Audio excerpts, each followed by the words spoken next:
ایمان والا دنیا سے گیا ہے اس سے ایک چیز یہ سیکھنے کی ہے مجھے اور آپ کو، کہ جیسے وہ اس دنیا سے ایمان کی متاع، ایمان کی مایا، ایمان کا سرمایہ، ایمان کی دولت، وہ جیسے اس کو بچا کر لے گئے، ہم بھی کوشش کریں کہ جب ہم دنیا سے جائے تو بحالت ایمان جائے، ایمان کی حالت میں جو ہے وہ جائے، کہ شیطان ایسے وقت میں ایڑی چوٹی کا جو ہے وہ زور لگا دیتا ہے کہ کسی طرح مرنے سے پہلے پہلے ایمان والے سے اس کا ایمان کیا کر لے، وہ چھین لے۔ اب ہمیں ایمان کے ساتھ دنیا سے جانا ہے تو کچھ باتیں علماء نے لکھی ہے کہ اس کا اہتمام کرے تو انشاءاللہ العزیز خاتمہ کیسے ہوگا؟ ایمان پر ہوگا، حسن خاتمہ۔ میں نے آپ کو فرق بتایا تھا، ایک ہے ایمان پر خاتمہ ذاکر بھائی اور ایک ہے حسن خاتمہ۔ تو حسن خاتمہ کی اللہ تبارک و تعالیٰ سے آدمی کیا کرے؟ دعا جو ہے وہ کیا کرتا ہے، کیا کرے کہ اللہ حسن خاتمہ کی دولت سے مالا مال فرمائے۔ اب میرا اور ایمان محفوظ رہ جائے اس کے لیے دو عمل میں جو ہے آپ کے سامنے رکھتا ہوں، پھر مجلس کو ختم کرتے ہیں کہ انشاءاللہ وہ ہم نے کیا تو ہمارا خاتمہ ایمان پر ہوگا۔ ایک حدیث پاک سے مستنبط کیا ہے علماء نے، استنباط کیا ہے اس بات کا، اور دوسرا سورت میں شاید آپ میں سے کوئی جانتا ہو، حکیم فخر الدین تھے، آپ سب جانتے ہو، ناصر بھائی نے دیکھا ہوگا ہے نا، اب جاتے تھے دیکھوانا، ہاں، حضرت مولانا ابرار احمد صاحب دجوی رحمۃ اللہ علیہ کے وہ کیا ہوتے تھے؟ بہنوئی ہوتے تھے، بہنوئی۔ تو بڑا پیارا عمل انہوں نے ان کی طرف نسبت کرتے ہوئے حضرت سے میں نے سنا، وہ کیا پہلے وہ سن لیں۔ ایک وہ ہم کرتے رہے، وہ دعا، وہ اصل میں دعا ہے، وہ دعا کرتے رہے، انشاءاللہ اللہ تعالیٰ ایمان پر جو ہے وہ خاتمہ کریں گے، بلکہ حسن خاتمہ کی دولت سے مالا مال فرمائیں گے۔ شریعت کا ایک مسئلہ ہے، سنو تو پھر وہ آپ کو سمجھ آئے گی حکیم فخر الدین رحمۃ اللہ علیہ کی بات۔ شریعت کا مسئلہ یہ ہے، مثال کے طور پر میں نے یہ فون اشفاق بھائی کو دیا اور میں نے کہا کہ اشفاق بھائی آپ ذرا اس کو پکڑے، مجھے استنجا جانا ہے، ٹوائلٹ جانا ہے یا کسی کام سے جانا ہے، میں آ کر آپ سے واپس لے لوں گا۔ تو اشفاق بھائی اس کے مالک ہو گئے؟ میں پوچھ رہا ہوں آپ سے، مالک ہوئے؟ نہیں، بلکہ کیا ہے، میں نے ان کو امانت رکھوائی۔ کیا رکھوائی ہے؟ امانت جو ہے وہ رکھوائی۔ اب کوئی آدمی دیکھ رہا تھا اور میں نے اشفاق بھائی کو فون دیا، وہ آیا اور یہاں کن پٹی پہ رکھی، اللہ نہ کرے یا کچھ اور لے کر وہ چلا گیا۔ انہوں نے کوئی کوتاہی نہیں کی، لیکن جو میری چیز تھی، میری امانت تھی، وہ کیا ہو گئی؟ ضائع ہو گئی، چلی گئی۔ انہوں نے کوئی کوتاہی نہیں کی، تو اب ان کو مجھے لوٹانا شرعاً ضروری نہیں ہے۔ ہاں، اگر میں نے ان کے پاس امانت رکھوائی یا انہوں نے میرے پاس رکھوائی، چلے سمجھ لیجئے میرے پاس رکھوائی، اور میں نے اس کی حفاظت میں کیا کیا؟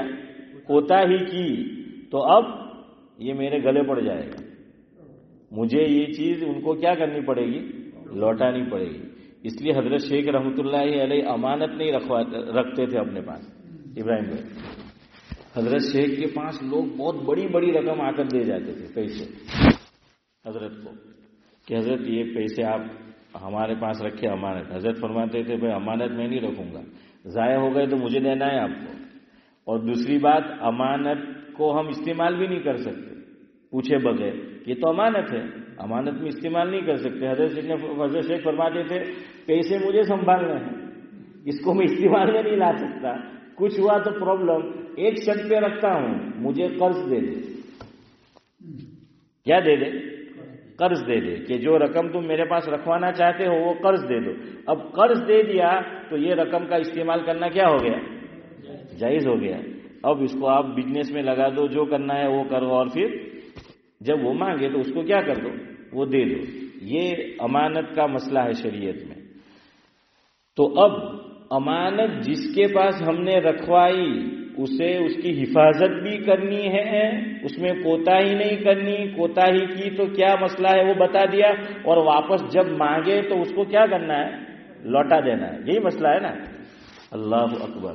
حکیم فخر الدین رحمۃ اللہ علیہ فرماتے تھے کہ اللہ، ہم تو دنیا کی معمولی چیز اس کی حفاظت نہیں کر سکتے، تو ایمان تو بہت بڑی چیز ہے، بہت بڑی دولت ہے، بہت قیمتی دولت ہے ایمان۔ اے اللہ، شیطان جیسا ڈاکو ہے اور دشمن ہمارے پیچھے پڑا ہے، ہم اس ایمان کی حفاظت کرنے کے اہل نہیں ہیں، ہم نہیں کر سکتے۔ اور ایمان کس نے دیا؟ اللہ آپ نے ہمیں دیا ہے۔ میں جیتے جی اللہ میرا ایمان آپ کے پاس امانت رکھتا ہوں۔ کیا فرمایا؟ جیتے جی اللہ میں یہ میرا ایمان، اپنا ایمان آپ کے پاس امانت رکھتا ہوں، جب میرا دنیا سے جانے کا وقت ہو تو مجھے لوٹا دیجیے گا۔ فرمایا کہ جو اللہ مسلمانوں کو یہ کہتا ہے کہ امانت میں خیانت نہیں کر سکتے، امانت کی حفاظت بھی کرنی ہے، وقت پر لوٹا بھی دینا ہے، تو اے اللہ تیرے سے تو یعنی یہ تو ہم بول بھی نہیں سکتے، تو یہ دعا کیا کرو کہ اللہ میں اپنا ایمان کس کے پاس گروی رکھواتا ہوں، کس کو امانت دیتا ہوں؟ اللہ تجھے ہی امانت دیتا ہوں، تو واپس کیا کرنا؟ لوٹا دینا۔ دوسرا ایک عمل ہے، وہ حدیث سے ماخوذ ہے، وہ کرتے رہو، انشاءاللہ اللہ حسن خاتمہ کی دولت سے وقت پر مالا مال فرمائے گا۔ مسلم شریف کی روایت ہے، اللہ کے نبی صلی اللہ علیہ وسلم نے فرمایا، مفہوم ہے کہ مؤذن 3 کام کرنے ہیں، کہ مؤذن جو اذان پڑھتا ہے تو مؤذن جو کلمات کہتا ہے تم بھی وہی کلمات دہراؤ۔ تو مؤذن نے کیا کہا؟ بھائی اذان شروع ہوئی، اللہ اکبر اللہ اکبر، تو جواب میں کیا کہیں گے ہم؟ اللہ اکبر۔ تو اسی طرح آخر تک لا الہ الا اللہ۔ تو حضور نے فرمایا کہ جو مؤذن کہتا ہے وہی جملے تم بھی دہراؤ۔ تو حی علی الصلاۃ حی علی الصلاۃ، ہم لوگ بعض مرتبہ کیا بولتے ہیں؟ جواب دیتے لا حول ولا، یہ بھی صحیح ہے۔ اور اگر کوئی یوں کہتا ہے حی علی الصلاۃ تو وہ بھی صحیح ہے۔ کیوں؟ حضور نے حدیث میں فرمایا، مفہوم ہے کہ جو مؤذن کلمات اذان میں کہتا ہے وہی دہراؤ، وہی۔ تو حی علی الصلاۃ میں وہی کیا ہوگا؟ کہ وہی ہم کہیں گے، حی علی الفلاح میں وہی کہیں گے۔ لیکن ایک بات، فجر کی اذان میں ہم لوگ سنت کے مطابق جواب نہیں دیتے۔ وہ کیا؟ فجر کی اذان میں ایک جملہ بڑھایا گیا کہ الصلاۃ خیر من النوم، تو ہم لوگ جواب میں کیا کہتے ہیں؟ صدقت و بررت۔ یہ بھی آپ کہے لیکن بعد میں کہے، کیوں؟ حدیث میں نہیں آیا کہ یہ جواب دینا ہے۔ حدیث میں تو آیا ہے کہ الصلاۃ خیر من النوم۔ مؤذن نے جب کہا تو ہم جواب کیا دیں گے؟ کہ الصلاۃ خیر من النوم، یہی جواب دینا ہے۔ پھر آپ صدقت و بررت کہنا چاہے تو کہو، لیکن صرف صدقت و بررت کہیں گے تو سنت کے مطابق جواب نہیں ہوگا۔ سمجھ آ رہا ہے؟ اس لیے الصلاۃ، کیوں یہ حدیث ہے، حضور نے یہی فرمایا کہ جو مؤذن کہتا ہے وہی لوٹاؤ۔ چلو ایک بات ہو گئی، تو یہ اہتمام کرو، نمبر 1۔ نمبر 2، بہت سے لوگ اذان کے بعد جواب تو دیتے ہیں، دعا تو پڑھتے ہیں، یعنی اذان کا جواب بھی دے دیا الحمدللہ اور اس کے بعد دعا بھی پڑھ لی، لیکن حدیث میں حضور نے ایک جملہ بڑھایا ہے ذاکر بھائی، کہ حضور نے فرمایا کہ اذان کا جواب دے چکو، اس کے بعد مجھ پر درود پڑھو۔ تو ہم لوگ جب مؤذن کہتا ہے لا الہ الا اللہ، تو ہمارے شیخ صاحب تو ماشاءاللہ بہت زور سے پڑھتے ہیں تاکہ سب کو توفیق ہو جائے، تو اب فوراً اللہم رب ہذہ الدعوۃ التامہ جواب نہیں دینا ہے، بلکہ کیا کرنا ہے؟ نہیں دعا نہیں، اب اس سمجھتے جائے درود۔ یہ حضور نے خود فرمایا، مسلم شریف کی روایت ہے کہ اذان کے جواب کے بعد کیا کرو؟ مجھ پہ درود بھیجو۔ تو مختصر جو سب سے درود ہے وہ پڑھ دو، صلی اللہ علیہ۔ اشفاق بھائی آپ کو جانا ہے تو جائے، جو پر تو ہاں، تو کیا ہے کہ وہ پڑھ دو یا پھر جو بھی ہو۔ تو اس لیے دیکھیے فوراً اقامت نہیں چاہیے۔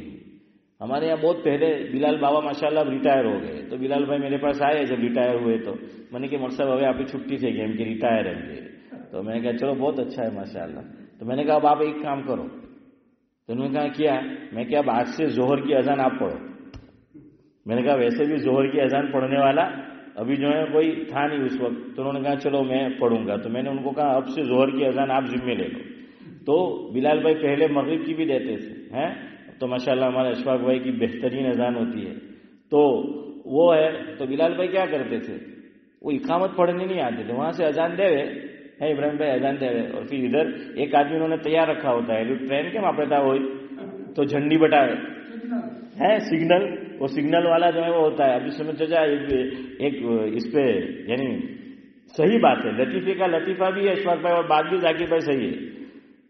باڈولی کے ایک صاحب تھے، پتہ نہیں حقیقت باڈولی کے تھے یا باڈولی بھی لاجپور جیسا ہو گیا کہ اب تو بہت سے لوگ دوسری جگہ سے آ کر لاجپور میں بھی بسے، باڈولی میں بھی.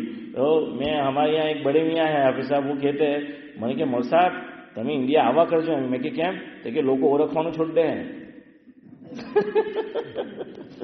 پھر کہنے لگے آگے کہ اب اتنے لوگ باہر کے آ گئے ہیں کہ اگر تم نہیں آتے رہے پابندی سے تو وہی پوچھیں گے کہ کہاں سے آئے، یعنی ہم ہی سے پوچھیں گے، ہماری زمین ہے کہ تم کیا ہے کہاں سے جو ہے وہ آئے. تو حضرت مولانا ابرار احمد صاحب دہلوی رحمۃ اللہ علیہ فرماتے تھے کہ ایک صاحب کی بے تکلفی تھی حضرت سے، اور باڈولی کے تھے، اور وہ داڑھی میں خزاب لگاتے تھے. کیا لگاتے تھے؟ خزاب. کون سے کلر کا؟ لال. تو وہ بے تکلفی تھی حضرت سے. حضرت کو کہتے تھے کہ حضرت لوگوں کو داڑھی کا پاور معلوم نہیں ہے، داڑھی کا پاور معلوم نہیں ہے. تو حضرت پوچھتے تھے کہ کیا پاور ہے داڑھی کا؟ دیکھیے اگر میں کہ مرولی چلا جاؤں اور کیبن میں کھڑا رہ جاؤں ٹرین میں، جو وہ ہوتی ہے وہ سگنل، تو کہاں کہ میں داڑھی کو بھی ہلاؤں تو چلتی ٹرین کو روک بھی سکتا ہوں اور چلا بھی جو ہے ہو سکتا ہوں. فرمایا اتنا میری داڑھی کا پاور ہے کہ وہ لال جھنڈی ہے تو کیا ہے رک جائے گی نا، اور ہری ہے تو وہ جو ہے وہ چلی جائے گی. فرمایا یہ داڑھی کا پاور ہے. تو خیر بہرحال کیا کہہ رہا تھا، ہاں بلال بھائی بابا جزاک اللہ. تو بلال بھائی کی وہ عادت تھی پہلے، تو وہاں سے کہیں گے تو اب ادھر جو بھی ہوتا تھا وہ اقامت شروع کر دیتا تھا. ارے بھائی ابھی دعا پڑھنی ہے.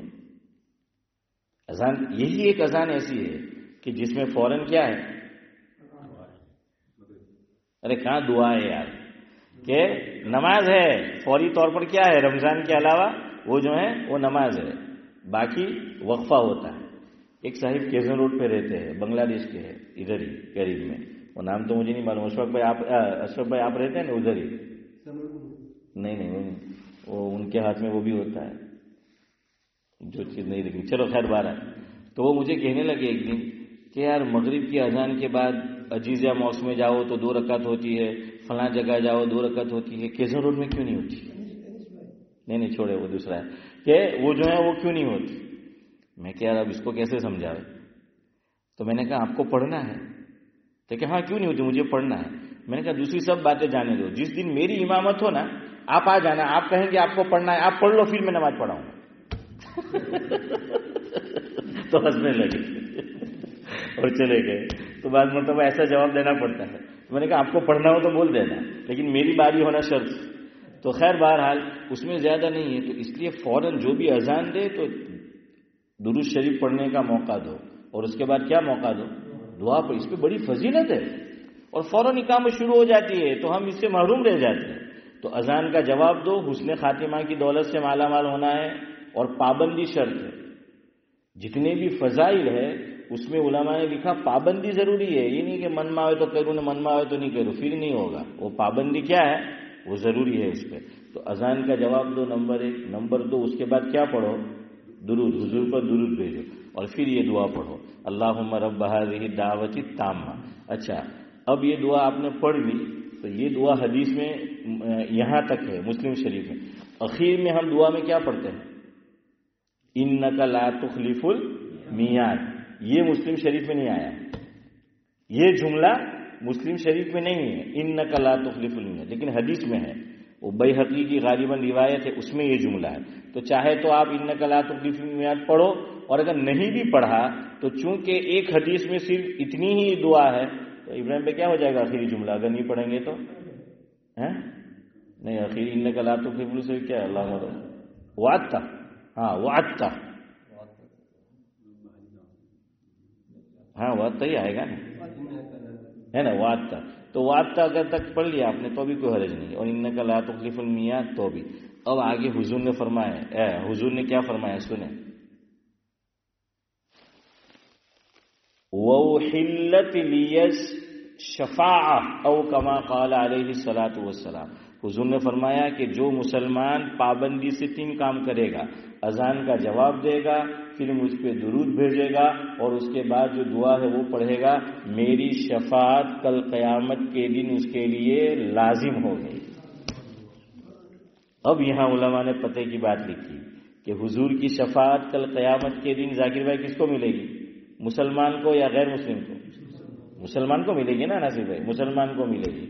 تو اب پتہ یہ چلا حدیث سے الیاس بھائی کہ اس میں خوشخبری ہے ان 3 کاموں کو پابندی سے کرنے والے کی کہ اس کا خاتمہ کس پر ہوگا، ایمان پر ہوگا۔ اللہ میرا بھی فرمائے اور آپ کا بھی۔ سبحان اللہ و بحمدہ، سبحانک اللہم و بحمدک، نشہد ان لا الہ۔ تو لال داڑھی اچھی بات ہے نہیں، اس میں کیا ہے؟